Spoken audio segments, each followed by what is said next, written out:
Paano nga ba mag-live sa ating Facebook page gamit lamang ang ating mobile phone? Ituturo sa inyo yan step by step. Make sure lang guys, i-follow nyo yung ating page. Okay? Para sa iba pang tutorials, gagawin natin ng separate tutorial yung mga naka-iOS dyan. Okay? Para muna ito sa mga naka-Android. Susundan nyo na lang guys. So ngayon guys, pagpasensyahan nyo kasi yung ating cellphone kasi may guhit sa screen, no? So ang una natin gagawin is punta tayo ng Play Store natin. Yan. Tapos search natin guys. Meron namang search sa baba, no? Search natin Streamlabs. Okay, meron na dito Streamlabs. Ayan, install lang natin. Guys, ito yung Streamlabs. Ito. Ayan. Ayan yung itsura ng Streamlabs. Install lang natin. Ayan. Hintayin natin matapos. Pasensya guys, may guhit yung ano natin, yung screen natin. Sakit kasi ni Samsung yan eh.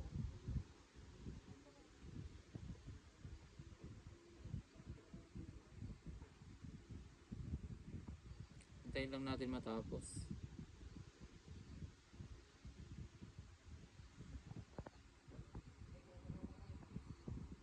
Hintayin lang natin guys matapos. Yan, pagkatapos yan, i-open na natin mga lods. I-open natin. Click next.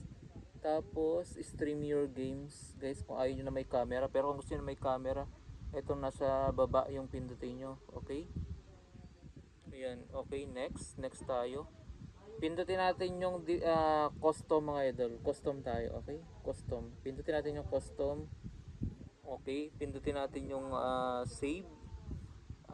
Pindutin lang natin yung enable camera. Okay. While using the app, okay. Pindutin natin enable microphone, okay.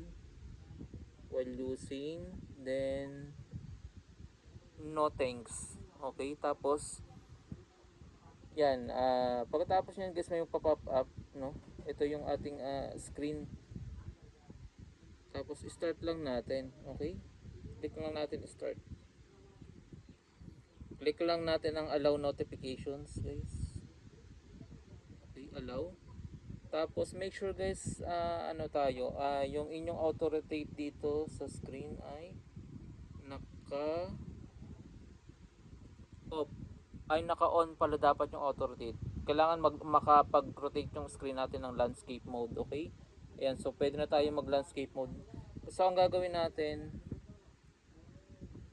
yan, i-ganito natin yung ating ano, gawin nating landscape, okay? I-click muna pala natin yung save guys, save muna, okay? Para makapag-landscape tayo. So ito na yung ating Streamlabs. Okay, huwag kayong mag-alala guys kasi ito yung ano, yung nasa screen natin, yan yung nakikita nyo kaya siya nag-mirror ng dire-diretso. Okay? Hindi bagyan mga idol. Okay, sadya siyang ganyan. Okay, kung bago ka sa Streamlabs, sadyang ganyan yan. Parang sa OBS lang din. Okay? So ngayon, ang pipindutin natin dito ay mag-create tayo ng scene. Tapos, kung landscape guys, ito, landscape tayo. Ito yung nakahiga. Okay? Yan, baliktad pala.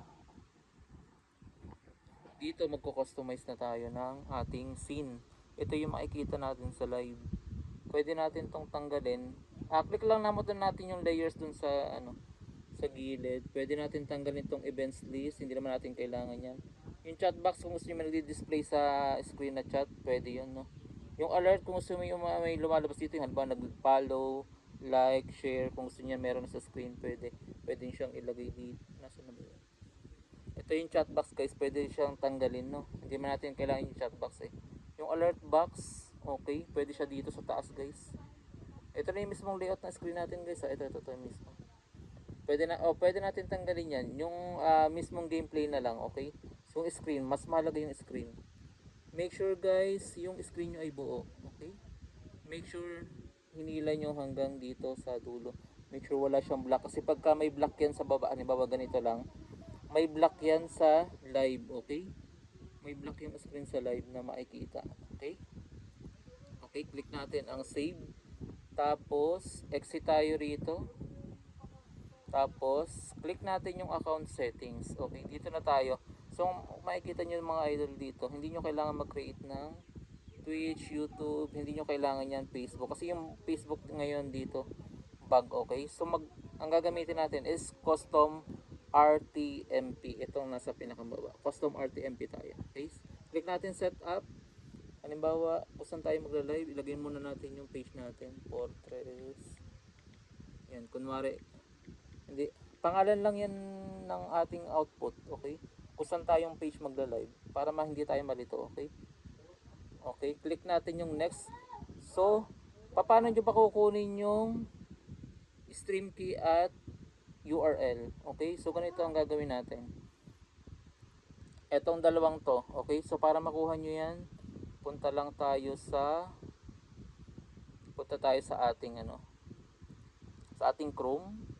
Saan ba yung Chrome natin? Chrome, yan, Chrome. Punta tayo sa Chrome natin. Make sure guys, mag-login muna kayo sa facebook.com. Okay? Pag naka-login na kayo, okay? Pag naka-login na yan, pag naka-login kayo dyan, boost na tayo. Pwede na tayong pumunta sa business.facebook.com. Okay? Ito guys yung URL sa taas. business.facebook.com. Click na natin ang go. So ito guys yung makikita natin, okay? Ito yung makikita natin, ito yung page natin. Pasensya dun sa screen ko kasi may guhit. Ayan. So dapat guys, bago kayo pumunta dito, kailangan meron kayong page. Kasi pag wala kayong page, hindi nyo makikita tong anong to, okay? Wala kayong business suit. Kailangan may page kayo, okay? Kung saan kayo magla-live. Pindutin na natin yung go live sa gilid. Meron din dito, okay? Meron dito itong live dashboard. Ngayon, kung hindi nyo makita yung live dashboard dito, pindutin nyo lang itong all tools. Ayan. May all tools dyan. Ayan, nandito naman lahat ng tools, no? Ayan, pwede siyang i-add dito sa kabila. Click nyo lang edit. Tapos, hanapin nyo dito yung mga tools na gusto nyo ilagay. Checkan nyo lang, okay? Ganun lang kasimple. Pero kung may live dashboard kayo doon, pwede. Discard natin to. O, pwede rin naman dito, mag-go live tayo rito. Ito, may go live dito, guys. Ayan. Go live. Okay, scroll down lang natin hanggang makita natin itong go live. Okay.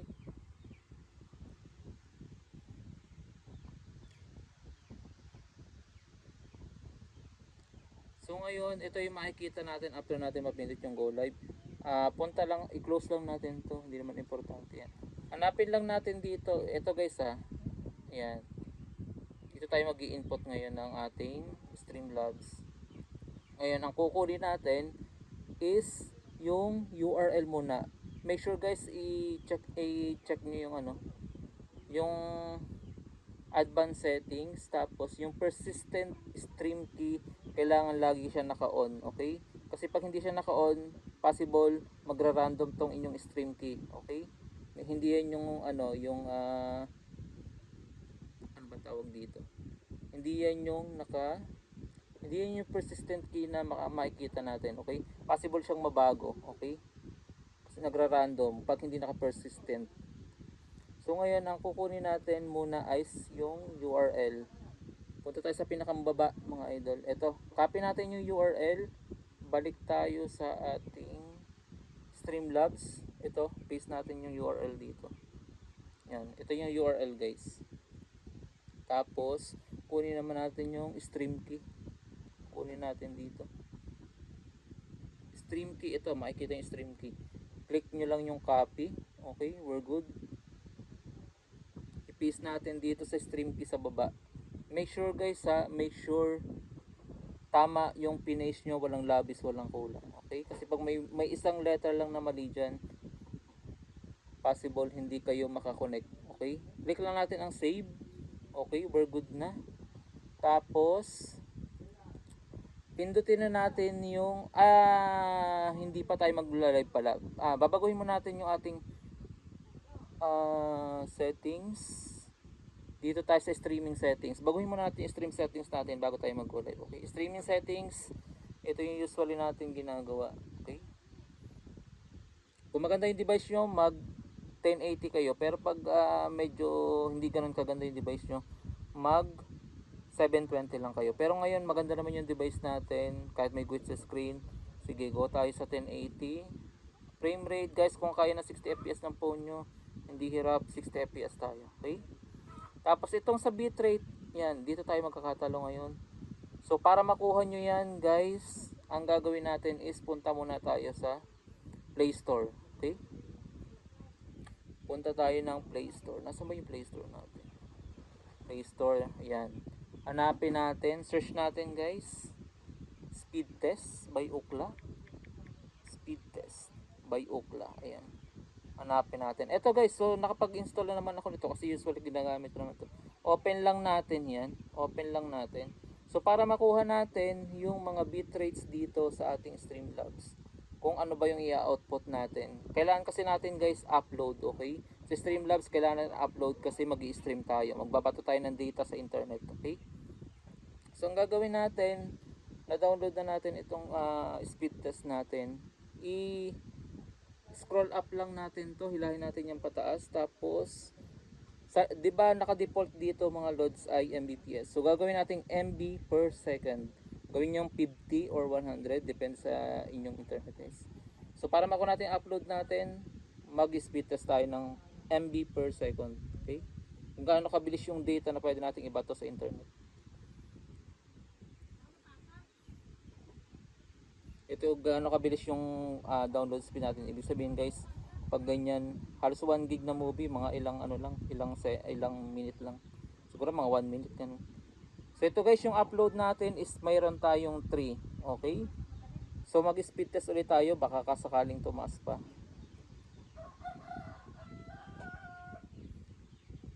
Tingnan lang natin, baka may itaas pa to.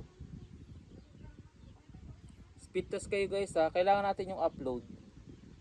Para makuha nyo yung tamang upload, mag-try kayo ng speed test ng at least 3 beses, okay? So meron tayong 2 Mbps na upload. Okay.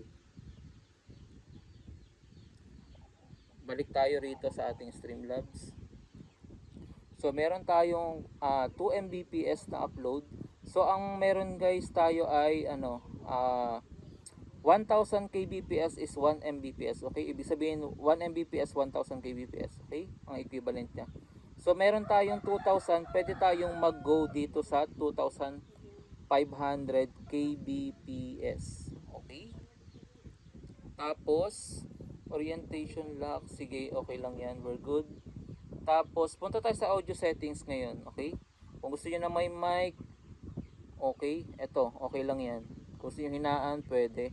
Kung gusto niyo walang mic, yan, turn down nyo lang para ma-mute, okay? Pwede na yan. Pagkatapos nyo, halimbawa walang mic, set nyo lang guys.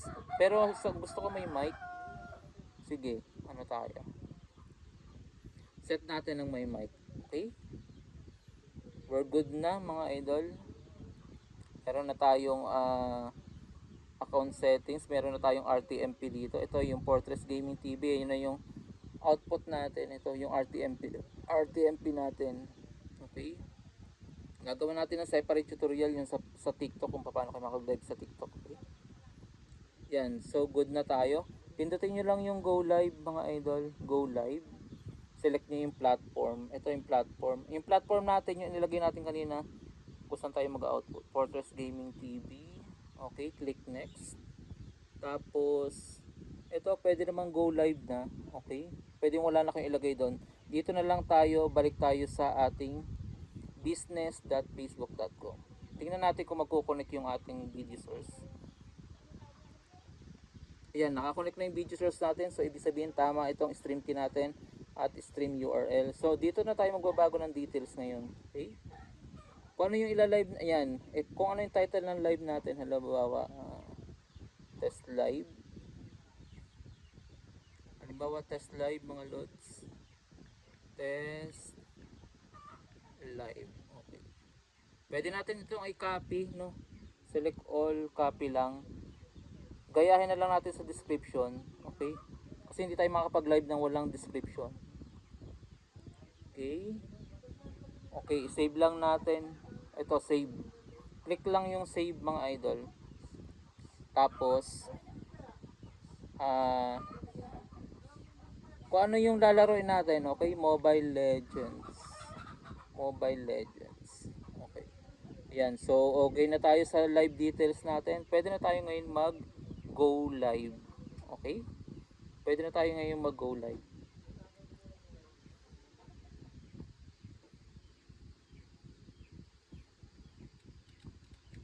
Tapos pwede na tayong bumalik dun sa lalaroin natin. Mobile Legends. So, sa may mobile. Pwede na tayo mag-open ng Mobile Legends. Pero mas maganda naka-open na yung Mobile Legends nyo para magsiswitch na lang kayo. Okay? So tingnan na natin kung live na nga ba tayo sa Facebook. Check natin sa PC natin. Ayun, naka-live na pala tayo. O nga, naka-live na tayo. Tingnan natin guys sa PC ha. Tingnan natin. Ito, papakita ko sa inyo. Ayun, naka-live na tayo. Ganun lang kasimple. Wait lang, tingnan natin kung may sounds tayo sa live. Tingnan natin guys ha. Ayan, may sounds tayo. Meron tayong audio sa live.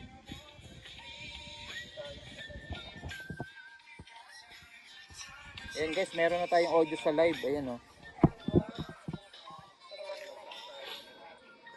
Kung naririnig nyo, may audio na tayo sa live. Ayan, ganun lang kasimple mga idol. Meron tayong audio sa live. Ngayon kung ayaw nyo na mag-mic, switch lang kayo dito. Pwede nyo itong i-close guys ha. Pwede nyo ito i-close yung inyong business suite kapag nakapag-live na tayo. Okay? Kung gusto nyo maglagay ng audio magtanggal pala ng audio sa live, audio settings lang, set. Okay? Tapos balik na kayo sa gameplay. Ayan, wala na tayong audio. Ayan.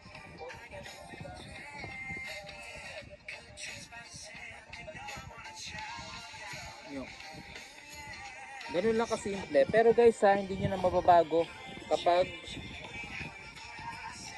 nag-set na kayo ng audio. Okay? Kailangan bago kayo mag-go live, kailangan nakaset na yung audio settings nyo. Okay? Ganun lang kasimple mag-live. Ayan, pwede na tayo maglaro.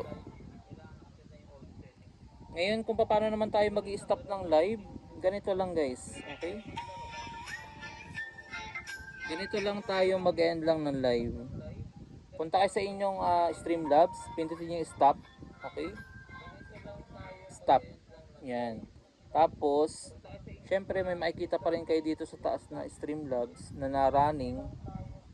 Kung paano natin tatanggalin yan, ganito lang, ipo-force stop natin sa Streamlabs.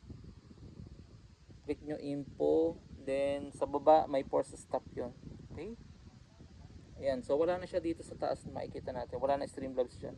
Okay? Ganun lang kasimple mag-live. So kung nagustuhan nyo yung video natin, make sure guys, i-follow nyo para sa iba pang tutorial yung ating mga channel. Okay? Marami pa akong i-upload. Next video, ang gagawin natin kung paano mag-live sa TikTok nang wala pang 100 followers or 1K followers. Okay? Thank you for watching.